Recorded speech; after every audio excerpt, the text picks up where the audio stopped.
कभी सोचा है कुछ लोग 100 साल से भी ज्यादा, मतलब एक पूरी सदी, वो भी हंसते खेलते कैसे जी लेते हैं? आज हम जापान के एक बहुत ही गहरे राज को समझने वाले हैं। इकिगाई कहते हैं कि ये एक लंबे, खुशहाल और मकसद से भरी जिंदगी की चाबी है। और हम ये सब बातें कहाँ से बता रहे हैं? तो ये सब कुछ हेक्टर गार्सिया और फ्रांसिस्क मिरालेस की इंटरनेशनल बेस्टसेलर किताब Ikigai the Japanese secret to a long and happy life पर आधारित है। हमने इस कमाल की किताब के जो सबसे ज़रूरी पॉइंट्स हैं वो ख़ास तौर पर निकाल कर लाए हैं। तो सबसे पहले एक सवाल खुद से पूछना है, किसी के होने की वजह क्या होती है? मतलब ऐसी क्या चीज है जो हर सुबह बिस्तर से उठने की एक वजह देती है, एक हिम्मत देती है? बस यही वो सवाल है जिसके इर्द गिर्द हमारी आज की पूरी बातचीत घूमने वाली है। तो चलिए सबसे पहले इसी रहस्यमयी शब्द को पकड़ते हैं, इकिगाई। आखिर ये है क्या बाला?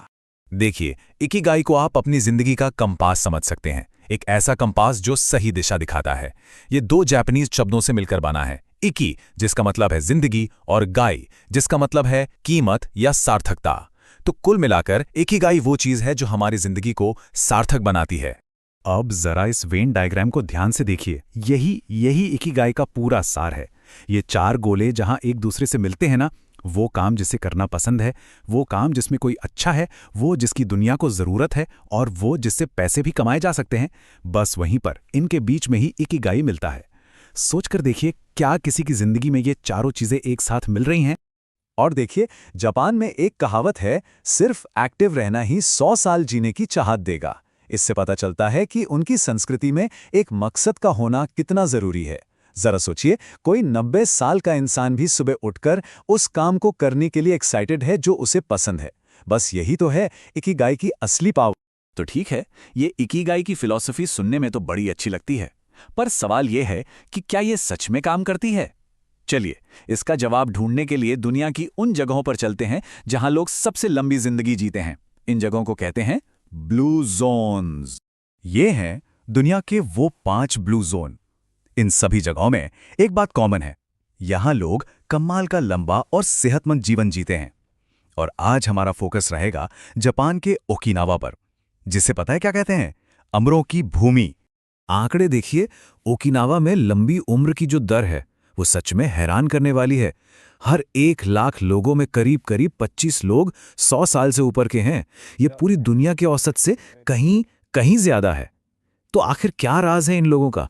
इनके राज में से एक बड़ा राज है हारा हाची बू का नियम। ये खाने का 80% वाला फॉर्मूला है। मतलब कभी भी पेट को एकदम ठूस कर नहीं भरना है। जैसे ही लगे कि पेट लगभग 80% भर गया है, बस वहीं रुक जाना है। ये छोटी सी आदत ही शरीर को हल्का और एनर्जेटिक बनाए रखती है। लंबी उम्र का एक और मजबूत पिलर है मुआई। मुआई मतलब एक अपना सोशल सेफ्टी नेट, दोस्तों का एक ऐसा पक्का वाला ग्रुप जो जिंदगी के हर अच्छे बुरे वक्त में साथ खड़ा रहता है।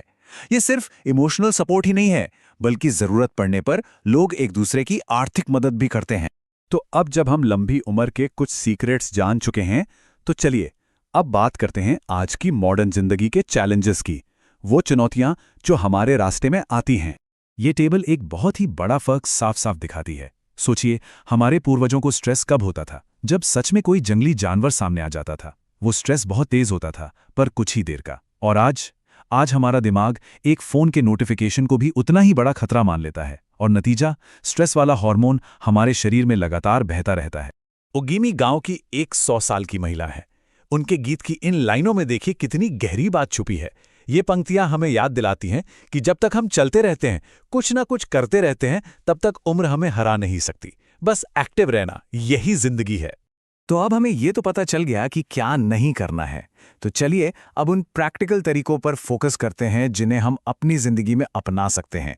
और इसी सिलसिले में समझते हैं फ्लो के इस पावरफुल कॉन्सेप्ट को। फ्लो, ये वो जादुई स्टेट है जब कोई किसी काम में इतना डूब जाता है कि उसे वक्त का पता ही नहीं चलता। जैसे कोई आर्टिस्ट पेंटिंग बनाते हुए खो जाता है, या कोई स्पोर्ट्स पर्सन अपने जोन में होता है। भूख, प्यास, दुनियादारी सब कुछ भूलकर सिर्फ उस काम को करने में ही मजा आता है। अब जरा इस ग्राफ को देखिए। फ्लो एक स्वीट स्पॉट में मिलता है।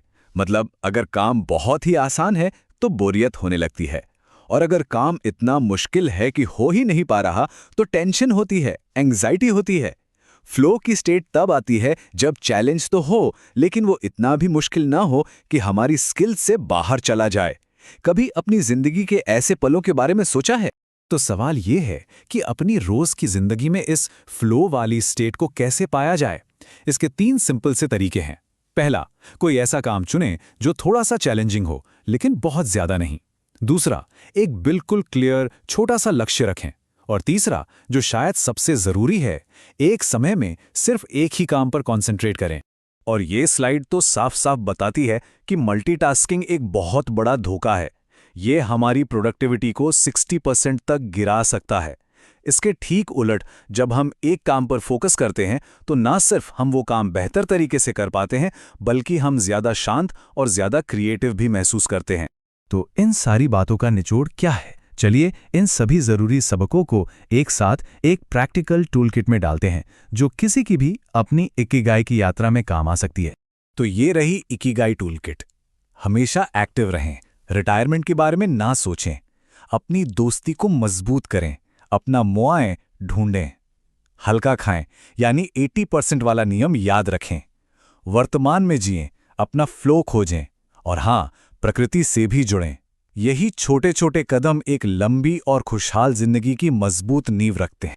और जाते जाते बस एक आखिरी सवाल, अपनी इकिगाई के थोड़ा और करीब पहुंचने के लिए वो कौन सा एक छोटा सा कदम है जो कोई भी अभी इसी वक्त उठा सकता है?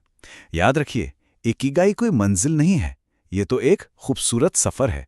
तो क्यों ना आज ही अपना